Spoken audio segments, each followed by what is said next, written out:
Cartoons aren't afraid to get extremely eerie sometimes. Courage the Cowardly Dog traumatized me to no end. Over the Garden Wall, while comforting in its atmosphere, had one of the coolest and most terrifying villain designs I had ever seen. And of course, Adventure Time is no stranger to delivering some of the most uneasy and disturbing moments in animation. Now, while I've talked about Finn's Pillow World dream, about him coming face to face with a literal chaos god after dying, or the abhorrent deer episode, there's one story I almost never see brought up in the discussion of what the creepiest Adventure Time episode really is. An episode that doesn't even center Finn and Jake. An episode with some of the most uncomfortable imagery in the entire show. An episode that becomes increasingly disturbing the more you think about its implications. This is the creepiest Adventure Time episode, Lady and Peebles. The title card itself is incredibly intriguing. At face value, and as the title suggests, this is just an episode about Lady Unicorn and Princess Bubblegum. Look how cute the collage looks, almost wholesome. You'd expect this to be a lighthearted, character-focused story that explores their relationship.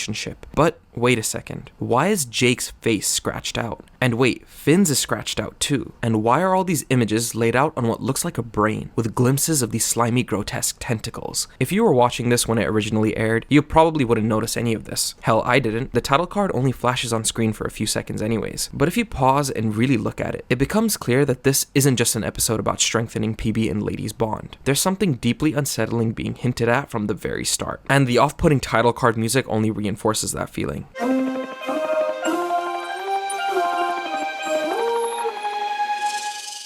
The episode begins with PB in the Ice Kingdom running back to a small igloo where Lady looks extremely stressed. PB tells her that her GPS tracker shows Finn and Jake are inside this deep cave, claiming that that's probably where Ice King has them hostage. Now here's the thing. Sure, Ice King has frozen them multiple times, but if Jake wanted to, he would totally fold him. Man, Ice King, you better roll on. PB echoes this by stating that IK isn't an actual threat. So what's going on? She reassures Lady that they can go in and find them with no problem. 제이크가 실종되기 전에 내가 월남국수 너무 질기다고 말했어요. 내가 왜 그런 말을 했을까? 무슨 나쁜 일 생겼으면 어떡해. 걔가 만든 국수 맛없다고 한 게 우리 마지막 대화였어요.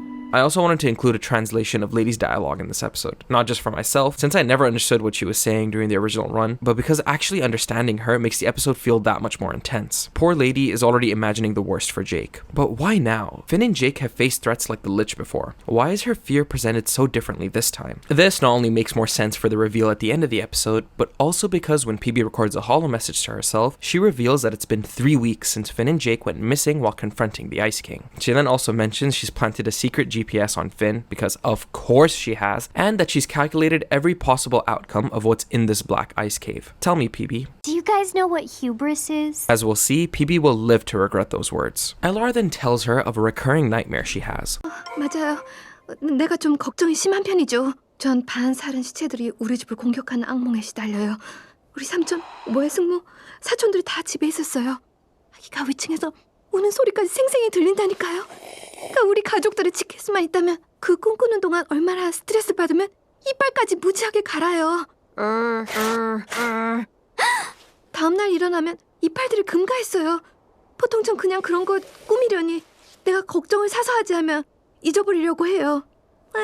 제가 그 반사른 시체들에게 정말 2번이나 공격 당했었잖아요. I love this moment because it gives Lady Rainicorn some much needed characterization, something that's often missing from her appearances throughout the show. It also serves as a subtle callback to Slumber Party Panic and From Bad to Worse, when the Candy Kingdom is infected with a zombie virus. The two head inside, but quickly the signal of the GPS tracker drops, prompting her to check her heart monitor. She briefly sees 7 dots and thinking that it's a glitch, taps it a bit, and it manages to isolate Finn and Jake's heartbeats. This moment is very subtle foreshadowing for the reveal at the end of the episode. They then travel through this strange, ominous sphincter. Now let me ask you this. Ice King has ice powers. What on earth is this demonic looking portal doing here in a black ice cave? This is the first hint that something is completely off. They travel deeper into this red cave housing these vines, until one that resembles a hand slowly caresses PB's back. As she turns to look back, another then caresses her face before the two are swarmed with a bunch of them. They grab Lady's arms and pull this move before PB tries to defend them with her ball bomb gun. This doesn't stop the threat though. They yank her hood down, snatch detach her gun and slip in one last unsettling caress across her face. Eventually, Lady manages to break free by using her teeth, a clear payoff to her earlier mention of grinding them during her nightmares. Only this time, she's doing it to survive. She phases through a wall and the two of them find themselves in another room. It's clear then that this place is not just an ice cave, but one that resembles the innards of a human body, judging by the red flesh and veins, as well as this pipe that is spewing out what might be lactic acid. I don't know, biology nerds, let me know down below what this is. And while you're down there, leave a like and subscribe if you're new around here. A majority of you who watch my videos are not subscribed. I make video essays on shows, movies, and cartoons, and I love analyzing characters. A Finn character breakdown is next. Subscribe so you don't miss out on it. It's a big one. Anyways, along with the anatomical innards of a human body, we can also see vents and working light bulbs. PB then hears Ice King talking through the vents, presumably to Finn and Jake, clamoring on about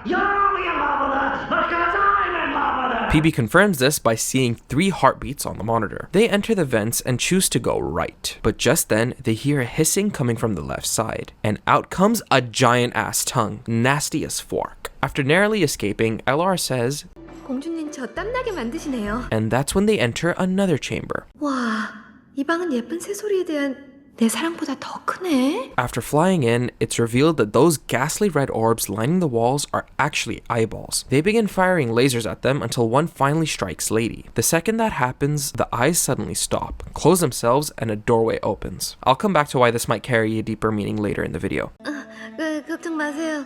저 완전 괜찮아요. 가요. 자 일어납시다. 안 되겠네. 혼자 가세요. 저는 짐만 될 뿐이에요. PB obviously isn't going to leave her there and tries to carry her long, heavy body with her. The next room she enters is completely pitch black, with only the flickering light from the heart monitor guiding her forward. As she moves closer to the signals, she suddenly comes face to face with this. Even by Adventure Time standards, this is completely unhinged. Then we hear a familiar voice. Princess! What a pleasant surprise. Ricardo the Heart Guy has returned. He was originally a one-off villain from the episode of the same name, where Ice King tried to brew a potion to control PB's heart. Instead, it backfired, causing Ice King's own heart to come to life. Somehow this didn't kill him, most likely because of the magical properties of the crown. Ricardo's only motivation in that episode is to cut out PB's heart and Make out with it. absolute heathen. Ricardo greets PB with this unsettling question. Did you find my dungeon stimulating? She immediately demands to know where Finn and Jake are, only for him to dump their unconscious bodies in front of her, insisting that she deserves better companionship. They have these buckets around them with the word Xanoids, suggesting he's poisoned them, another callback to his first appearance when he was teaching PB about them. Excuse me, princess. You must excuse me. Alright. Finn, what the cabbage? I was learning about Xanoids. He then admits he was too harsh on her before, claiming he's realized he doesn't just want her heart anymore. He wants all of her. That's when he finally steps out of the shadows with his new body. I had no idea they could make Ricardo look even more unhinged. He explains that he fashioned it from the living tissue inside Ice King, before brutally stepping over his weakened body as he advances toward PB, forcing her to retreat. But then, Ricardo does something that genuinely traumatized me as a kid. He rips Lady's body away from PB, and just to show off the strength of his new body, twists Lady Rainicorn into a knot. Again, like I keep hinting, this moment feels even more brutal once you know the reveal at the end of the episode. PB cries out for her, but Ricardo blocks her path with this creepy pose as he declares that now that they're finally alone, they can be together as man and wife. But just then, PB notices the way his body is constructed and comes up with a plan. She agrees to marry him, on one condition, that he can beat her in hand-to-hand combat. Say what you will about PB, but this moment is undeniably badass, especially in how the fight unfolds. She cuts him off mid-speech, and even after she takes a hit from him, counters by grabbing one of his arms and ripping it clean off. Seconds later, she weaves another one of his attacks and grabs one of his legs, knocking him off balance and stomps him square in the face. She tears into him, no pun intended, disgusted that he would even think them to be intellectual equals. I mean, what dumbass who designs a body for themselves leaves the heart completely exposed? She even points out that she knows exactly how to construct life from biomass, a clear reference to the countless candy citizens she's created herself. I just wanted to impress you. You didn't. Get out of my sight. And Ricardo crawls away like a sniveling bitch. After all the bullshit this dungeon put on her and Lady, this was an incredibly satisfying conclusion. The next scene cuts to everyone back in the Candy Kingdom hospital. Finn wakes up and immediately tries to warn PB about Ricardo, only for her to tell him she's already dealt with it. She explains that it took 2 days to haul everyone back on Lady Rainicorn's back and another full day to cure them of the poison. What's especially interesting though is that she mentions that she built Ice King a new heart, showing a surprising amount of growth for her. At this point, all Ice King has done to her is harass and kidnap kidnap her, yet she still goes out of her way to save his life. What a big heart she has. But then comes the final reveal. PB is seen tending to Lady Rainicorn, apologizing for dragging her into the cave, especially after what she noticed on the heart monitor. She reunites with Jake and says, 자기야, 나 완전 중요한 할 말 있어. I am pregnant! This was foreshadowed much earlier in the episode, as when PB first turns the monitor on, various heartbeats can be seen. These are in fact 5 of Jake's kids. Now, like I kept alluding to earlier, this makes the whole episode feel even darker. To think that Lady went through all that nightmare fuel in the dungeon while she was pregnant, and the fact that Ricardo literally twisted her into a knot, that's so f***ed up. Now, on the surface, it's pretty obvious why this episode feels so creepy, but even as a kid, it always felt even more unsettling than any other episode in the show. And after countless rewatches as I got older, I finally noticed what exactly made it so vile. I genuinely believe that this episode is conveying themes of sexual assault and bodily violation, especially toward women. And the reason I say that is because of how the horror is specifically framed. Look at the environment itself. Lady and PB enter what's supposed to be an ice cave, and almost immediately they pass through this sphincter-like tunnel, as if they're being swallowed. And soon after, the setting stops feeling like a place and starts feeling like a body. The first direct threat are these tentacle hands. PB and Lady are grabbed, restrained, and PB is repeatedly touched by them. They kinda linger and they caress her face, which feels deeply invasive. This only becomes clearer when you remember Ricardo's obsessive fixation on PB. Whether he is literally controlling the dungeon or not is up for debate, but with what these hands are doing, it feels like he is. And leaving PB without her gear at the end of the scene is symbolically stripping her of control. No more guns or equipment to help her through the dungeon. After this, they enter the vent with the giant tongue. It reaching out violently is the dungeon trying to taste them, again tying back to Ricardo's lust and the overall theme. Next, we have the Cave of Eyeballs. This is less physical but more psychological, despite the eye lasers. The threat now isn't being touched but being watched. This kind of resembles the idea of the male gaze, the idea that simply being looked at can become invasive, objectifying a woman to be metaphorically consumed. You could even say that the fact that the door to the next room opens when one of the lasers strikes Lady Rainicorn further emphasizes this idea. It's almost as if the eyes have gotten what they wanted. Once she's taken out, the eyes shut like their purpose has been fulfilled. Lady Rainicorn in this case is metaphorically consumed. I mean, there really isn't any literal explanation why the eyes stop and open the door to the next room. If we go back to the idea that Ricardo is controlling the dungeon, it could be said that he purposely took Lady Rainicorn out to get PB alone, which is why the door that opens eventually leads her to him. First he took her gear, now he took out her friend and a more efficient way to traverse, literally grounding her. And all of this comes together when PB is eventually confronted by Ricardo, who quite literally says, I want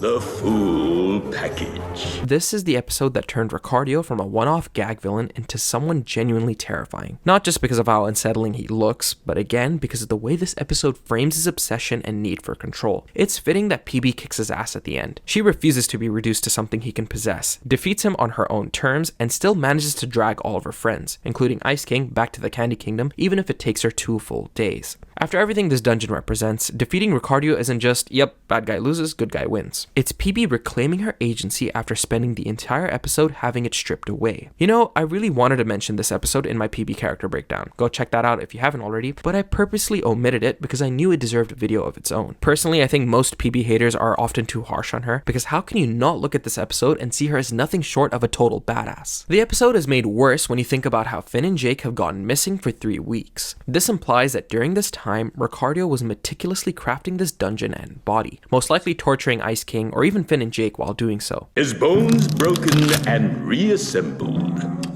It hurt, oh boy. Now, after having seen the entirety of the episode and analyzing it, the title card takes on a whole new meaning. Maybe we're seeing this collage of Lady and PB from the POV of Ricardo. Finn and Jake's faces being scratched out reinforces the idea that his obsession is solely with PB and Lady, almost like he was waiting patiently for them to finally come after the two, into his devious trap. And don't even get me started on the implications of him having all of these images of Lady and PB. Like, he could have been stalking them after taking out Finn and Jake. And that's why for me, this stands as the creepiest Adventure Time episode by far. Do you guys agree with my interpretation? Let me know your thoughts down below on this episode. Leave a like while you're down there and subscribe if you're new around here. Again, Finn's character breakdown is next, and I'm aiming to release part 1 sometime this week. So subscribe and ring the bell icon so you get notified once I drop it. Please follow all my socials down below, join my Patreon if you want to support me further, and consider grabbing my book, The Shattered Absolution, which is heavily inspired by the shows I cover on the channel. And I want to thank you for watching.